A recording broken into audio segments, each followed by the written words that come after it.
Hello, I hope y'all are all doing well. It's October 28th, and today I'm going to be talking about uh, mainly next week. So, confidence is increasing that next week we're going to be seeing like a pretty not like significant, a pretty strong, I guess you could say, storm system. And then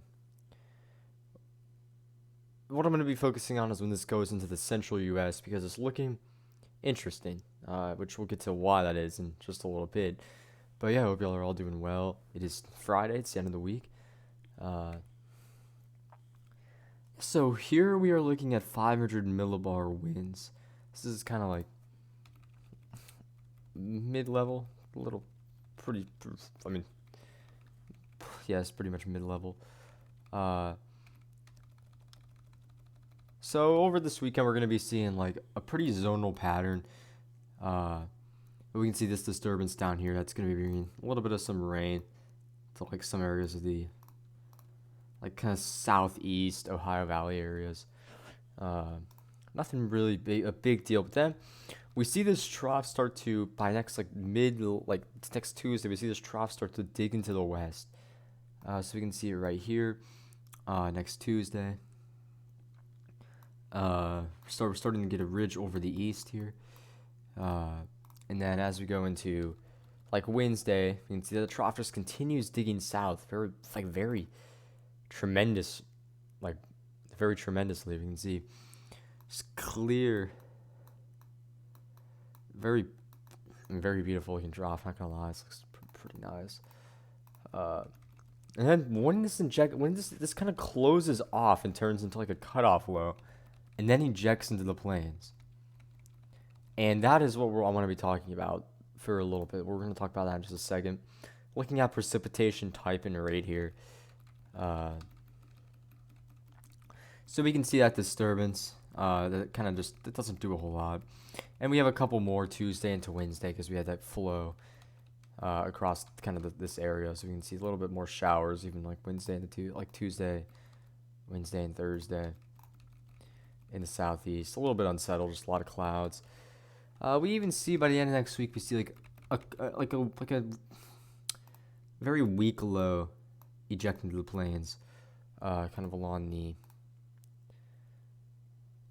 main, kind of along the trough, it's kind of like along the main trough before this really turns into like a cutoff low and completely like disconnects from the jet. And then by Friday like midnight, this is Friday night, we'll say that.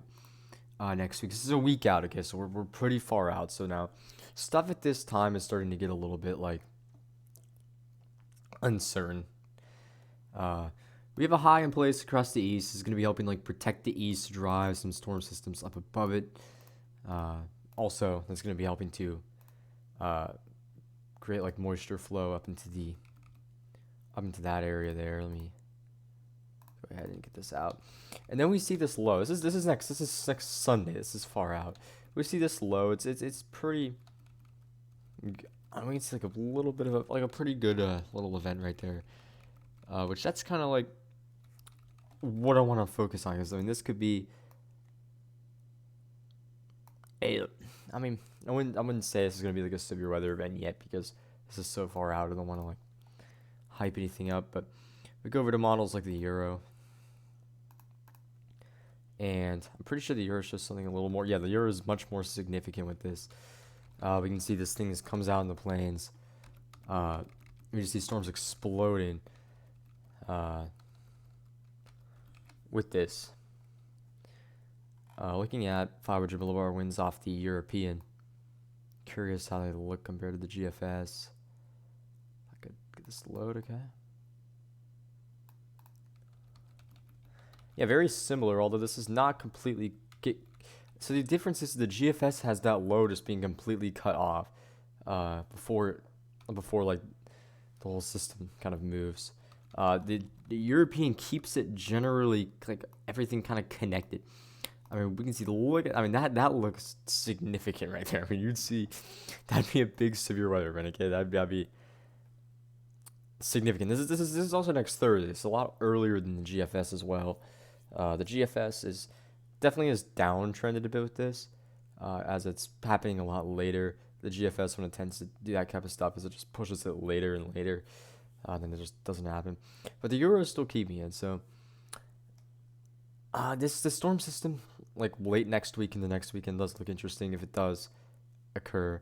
It's been pretty relatively consistent though, surprisingly, for like being a little over a week out.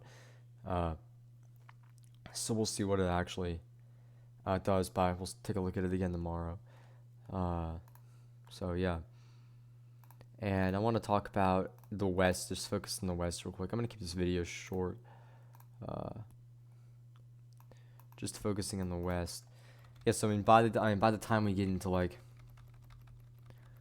even starting Sunday, we're gonna be seeing a lot of high elevation, like upper elevation snow, a lot of rain as well in the West.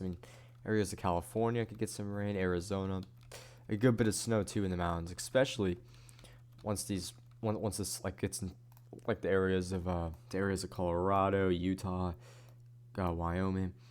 It's a pretty significant snow accumulations in those areas. Some of the most significant ones we've seen so far this season. So that'll be pretty interesting. But yeah, that's pretty much all I got. I'm gonna keep this video short. Just kind of wanted to talk about that real quick. I want to look at the tropics real quick. Like pull up the National Hurricane Center. Not really gonna like look at the tropics. Just gonna look at the National Hurricane Center. We do have this disturbance in the Caribbean, which I haven't really looked into it a whole lot, to be honest. So I'm not gonna make like any forecasts with this, of course, but the GFS definitely does not have it doing much. The European.